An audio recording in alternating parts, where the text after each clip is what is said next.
নমস্কার বন্ধুরা, ইতিহাসের ইতিকথার নতুন পর্বে আপনাদের সকলকে স্বাগত। সনাতন হিন্দু ধর্মে অত্যন্ত পবিত্র হল তুলসী গাছ। আমাদের হিন্দু ধর্মে দেবী দেবতার পুজোতে বিভিন্ন ধরনের ফুল পাতার ব্যবহার হয়। তার মধ্যে সবথেকে বেশি ব্যাপকভাবে পূজিতা দেবী তুলসী। বলা হয় তুলসীর পাতা ছাড়া ভগবান শ্রীহরি তার ভোগ গ্রহণ করেন না।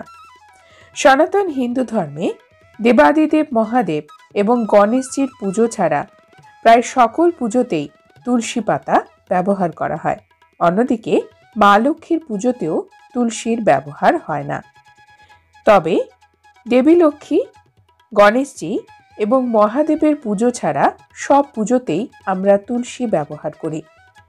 শুধুমাত্র পুজো অর্চনা নয়, দেবী তুলসীর রয়েছে আরও অনেক আয়ুর্বেদিক গুণ। তুলসী গাছের পাতা বিভিন্ন ধরনের রোগে ওষুধ হিসেবে ব্যবহার হয়।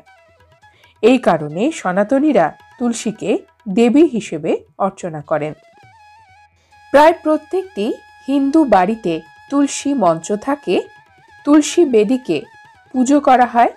সকালবেলা সূর্য দেবতাকে জল অর্পণের পরে দেবী তুলসীকে জল অর্পণ করা হয় এবং সন্ধেবেলা তুলসী স্থানে প্রদীপ প্রজ্বলন করার নিয়ম রয়েছে। বাড়িতে আমরা তুলসী গাছ রাখি এবং তুলসীর পুজোও করি।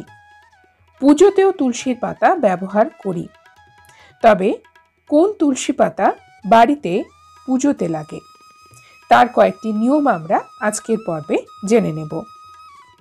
সাদা তুলসী না লাল তুলসী, বাড়ির পুজোয় কোন তুলসী পাতার প্রয়োজন হয়? সনাতন ধর্মে দেবী তুলসীর পুজো সর্বজনবিদিত। লোকবিশ্বাস বলে তুলসী গাছে ভগবান বিষ্ণু অধিষ্ঠান করেন। তুলসী গাছ যেখানে বেড়ে ওঠে সেখানে নেতিবাচক শক্তি বা নেগেটিভিটি থাকে না। তুলসী শুধু পুজোর জন্যই ব্যবহার হয় না, তুলসীর আরও অনেক গুণ রয়েছে। তুলসী গাছ বাস্তু দোষ নাশ করে। বাড়ির পুজোতে তুলসীর পাতা সঠিকভাবে ব্যবহার না করলে ভগবান শ্রীহরি রুষ্ট হন। বাড়িতে পুজোর সময় ঠাকুর ঘরে 2টি তুলসী পাতা রাখতে পারেন। এটি অত্যন্ত শুভ বলে বিবেচিত। ধর্মীয় দৃষ্টিকোণ থেকে বাড়ির মন্দিরে তুলসী পাতা রাখা নিয়ম রয়েছে। বাড়ির পুজোর মন্দিরে সব সময় 7টি তুলসীর ডাল রাখা শুভ বলে মনে করা হয়। তুলসী পাতা কখনো বাসি হয় না।